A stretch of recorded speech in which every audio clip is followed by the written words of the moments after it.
And we only got the one question, of course, but I Okay, can think you? it's Yep. powerful. Maybe, Well, maybe, hold on. Let me. You're on mute.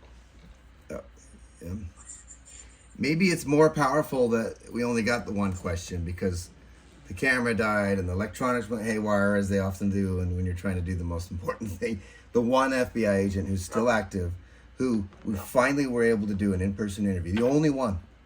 And then we have other Mm-hmm. anonymous people who we hope are going to be interviewed, who we don't Yeah. want to Yeah. expose. Um, but yeah, what's your assessment of his response, his or her?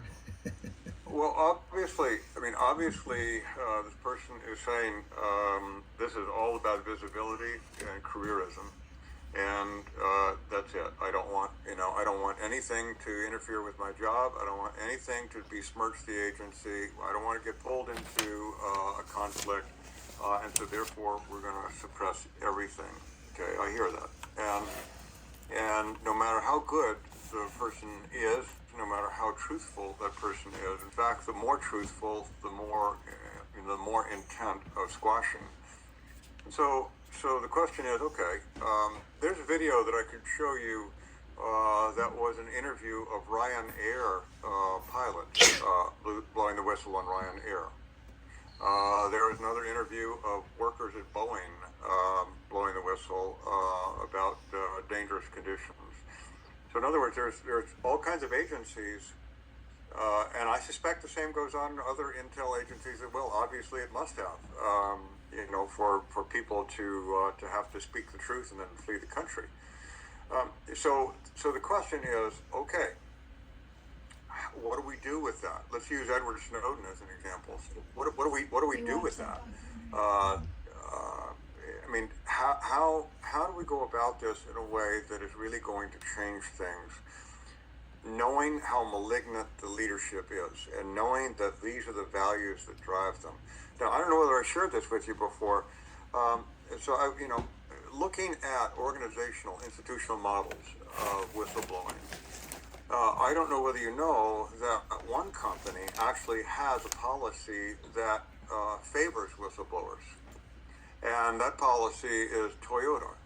Toyota has a Toyota quality management system, and one of the rules they have there is any worker on the line who sees a defect is encouraged to blow the whistle, stop the line. Okay, we don't want to see more crap happening. Okay, and so therefore they call their manager over and they discuss with the manager. Yes, blow it, ding, done. They don't do it unilaterally, but they get consultation on it. Now, why can't we use that as a model institutionally in other organizations? I think Okay, that's great. I think you're that on mute. You're on mute. um, So. I think that's wonderful. And Toyota has a reputation for having cars that are long lasting and safe. And Yeah. the FBI, sort of as an example, and I know it's a bigger thing. This is the whistleblower nation we need to stand against tyranny and that. And so I'm glad you keep expanding it to other channels. But the example I have is the FBI. So they have annual training where they encourage. They say you're protected under the Whistleblower Protection Act. And if a manager retaliates against No, you, it's a lie. yeah, It's a it's lie. supposed to be Exactly. illegal, No, they're and it's not a living. lie. Yeah, Yeah. I and the agree. It's a KGB lie. does a similar thing. They try to do a lot of. It's very common where they do false flag investigations on their own agents. They pretend to be spies, and of course we've been known to do the same thing here. But they do it, much more prolifically, and so they're so afraid that they won't rat on their country or they won't blow the whistle.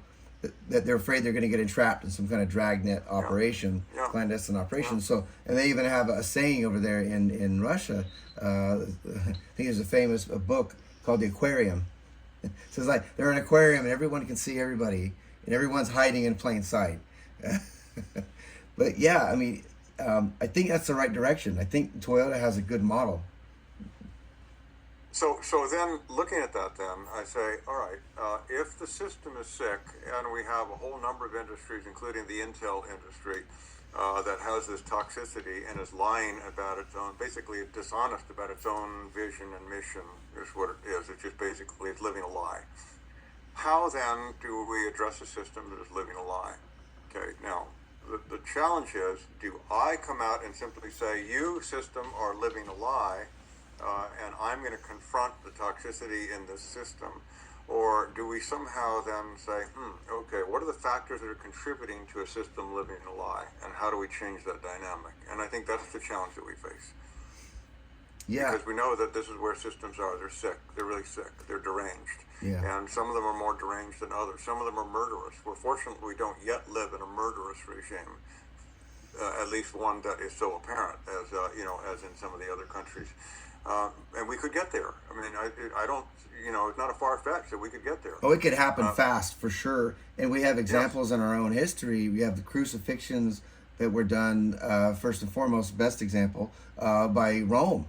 And so if they couldn't silence them, or if they could silence them, they just put it up there on a cross and say, hey, this is what happens to you if you speak out against the regime. That's right.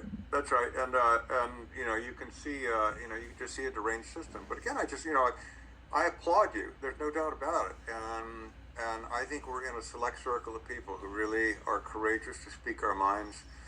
And now the question is, how do we go about changing the system without ourselves unnecessarily becoming a martyr? Well, I think I've been exposed enough. And guess what? We live our values. My sister says to me, so you sold your house. So the last year, couple under 20,000. You're going down the eastern seaboard doing these interviews. You're flying, out there and doing this. Why are you doing